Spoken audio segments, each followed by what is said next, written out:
অন্যতম সমন্বয়ক আব্দুল হান্নান মাসুদ। আমাদের এই জুলাই অভ্যুত্থানের প্রেক্ষাপট বাংলাদেশে কিংবা এই বাংলা জনপদের পূর্বের যে ইতিহাস, সেই ইতিহাস প্রেক্ষাপটগুলো আমাদের সামনে তুলে ধরেছেন। আমরা জাস্ট আমাদের জায়গা থেকে যে জিনিসটা মনে করি যে এই 24-এর অভ্যুত্থান হওয়ার পিছনে যে কারণগুলো ছিল, যে প্রেক্ষাপটগুলো ছিল, এই প্রেক্ষাপট 16 বছরে তৈরি হয়নি। এই প্রেক্ষাপট 53-54 বছরের প্রেক্ষাপট, এই প্রেক্ষাপট 250 বছরের প্রেক্ষাপট। আমরা আমাদের জায়গা থেকে মনে করি যে বিগত 16 বছরে এই প্রেক্ষাপট তার সকল মাত্রা অতিক্রম করেছিল এবং নির্যাতন, নিপীড়ন, অন্যায়, জুলুম, ক্ষমতার অপব্যবহার, সিন্ডিকেট, চাঁদাবাজি, মানুষকে জিম্মি করা, খুন, হত্যা, সকল কিছু এই বিগত 16 বছরে মানুষের যে ধৈর্যের বাঁধ, সেই বাঁধ ভেঙে দিয়েছিল। এবং সবশেষে আসলে এই 16 বছর এর নির্যাতন, নিপীড়ন শেষে এই 24-এর অভ্যুত্থানে, এই 24-এ কোটা সংস্কার আন্দোলন একটি যৌক্তিক আন্দোলন, একটি ছাত্রদের আন্দোলন দিয়ে শুরু হলো, এটি 5 অগস্টে গিয়ে শেষ হয় একটি বিপ্লবে। আমরা সেই জায়গা থেকে আসলে আমরা মনে করি যে আমাদের বিপ্লবের যে প্রথম যে ধাপ, একটি ধাপ মাত্র আমরা অতিক্রম করেছি এবং আমাদের এই জুলাই বিপ্লবের যে ঘোষণাপত্র, সেটি আমরা আমাদের জায়গা থেকে মনে করি অবশ্যই ঘোষণা করা আরো আগে প্রয়োজন ছিল। কিন্তু আমাদের জায়গা থেকে আমরা দেখেছি যে 2024-এর এই যে পুরো বাংলাদেশ রাষ্ট্রটির বিভিন্ন সিস্টেম, এই করাপ্টেড সিস্টেমগুলোকে একটি স্থিতিশীল অবস্থায় নিয়ে এসে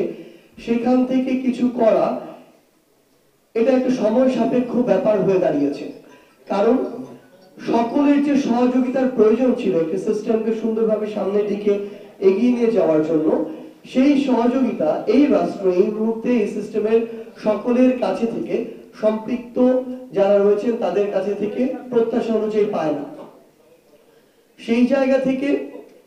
কিছুটা বিলম্ব হলেও আমরা আমাদের জায়গা থেকে মনে করি যে বিগত 16 বছরে মানুষ কিভাবে আসলে অন্যায়, অত্যাচার, নিপীড়নের শিকার হয়েছে এবং কোন ঘটনাগুলোর প্রেক্ষাপটে এই অভ্যুত্থানটি সংগঠিত হয়েছে, মানুষ জীবনের মায়া না করে, রক্তের মায়া না করে, পরিবারের মায়া না করে রাজপথে নেমেছে এবং খুনি হাসিনার পতন হয়েছে। এই প্রেক্ষাপটগুলো এবং এই যে মানুষ রাজপথে নেমেছে, মানুষ রাজপথে জীবনের মায়া ত্যাগ করে নামার পিছনে কিছু কারণ ছিল। প্রত্যেক মানুষের মনে কিছু স্বপ্ন ছিল, আকাঙ্ক্ষা ছিল, একটা স্পিরিট ছিল। এই স্পিরিট গুলো কি ছিল এবং সামগ্রিকভাবে এই যে আমাদের জুলাই বিপ্লব, এই বিপ্লব থেকে আগামীতে বাংলাদেশের মানুষ যারা এই অভ্যুত্থানের সাথে সম্পৃক্ত ছিল, যারা ফ্যাসিস্ট বিরোধী আন্দোলনে প্রত্যক্ষ এবং পরোক্ষভাবে অংশগ্রহণ করেছিল, তাদের প্রত্যাশা কি, আশা, আকাঙ্ক্ষা কি, আমরা আমাদের জায়গা থেকে মনে করি এই সামগ্রিক বিষয়গুলো আমাদের এই জুলাই বিপ্লবের সামগ্রিক বিষয়গুলো একটি ঘোষণাপত্রে লিখিতভাবে লিপিবদ্ধ থাকা প্রয়োজন। আমরা আমাদের জায়গা থেকে মনে করি এই ঘোষণাটি আমাদের সামগ্রিকভাবে পুরো বাংলাদেশের একটি লিখিত দলিল হিসেবে থাকবে, যেই দলিল আমাদের নতুন করে যে স্বপ্নগুলো, সেই স্বপ্নগুলোকে ধারণ করবে, যেই দলিল আমাদের বিগত সিস্টেমগুলোকে রিজেক্ট করবে, নতুন যে সিস্টেমগুলো আমরা প্রত্যাশা করি সেগুলোকে বাস্তবায়নের পথ দেখাবে। আমরা মনে করি আমাদের এই ঘোষণাপত্রটি বিগত যে সিস্টেমগুলো মানুষ আসলে তাদের জায়গা থেকে গ্রহণ করেনি এবং আগামীতে যে সিস্টেমগুলো মানুষ চায় তার মধ্যে পার্থক্যটি তৈরি করবে এবং আগামীতেও বাংলাদেশের মানুষের দায়িত্ব যারা ভোটের মাধ্যমে গ্রহণ করবে তাদের ক্ষেত্রেও এটি একটি নির্দেশিকা হিসেবে থাকবে যে কোন বিষয়গুলোর প্রেক্ষাপটে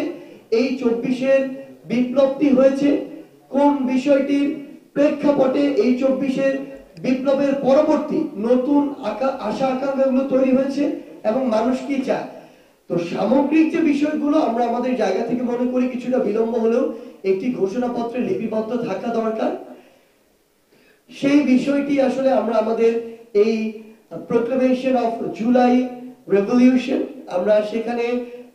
লিখিতভাবে লিপিবদ্ধ করব এবং আমরা এটি একটি খসড়া করেছি ইতিমধ্যে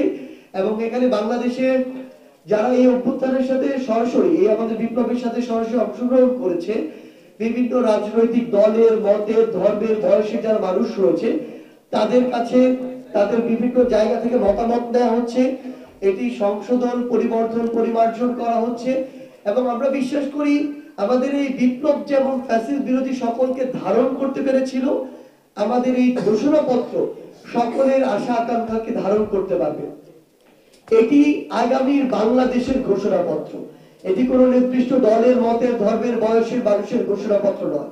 যেমন ভাবে 24-এর বিপ্লবটি সকলের ঘোষণাপত্র ছিল, আমরা আমাদের জায়গা থেকে মনে করি বাংলাদেশের এই অন্তর্বর্তীকালীন সরকার যারা এই বিপ্লবের ফলে এসেছে, তারা থেকে শুরু করে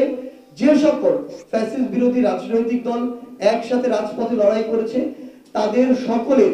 মতামত এবং সক্রিয় অংশগ্রহণের মাধ্যমেই আমরা আমাদের জায়গা থেকে আমাদের জাতীয় শহীদ মিনার, যেখানে একদম অফিসিয়ালি 6 জুন প্রথম আমাদের এই আন্দোলনটি শুরু হয়েছিল, সেখানে আমরা 31 ডিসেম্বর আমাদের জায়গা থেকে এই ঘোষণাপত্রটি একসাথে আমরা ঘোষণা করার একটি প্রস্তুতি নিচ্ছি। এবং এই সামগ্রিক বিষয় নিয়ে আমাদের এই মুহূর্তে বৈষম্য বিরোধী ছাত্র আন্দোলনের, আমাদের এই বিপ্লবের অন্যতম সমন্বয়ক হাসনাত আব্দুল্লাহ তার জায়গা থেকে তার কথাগুলো উপস্থাপন করবে।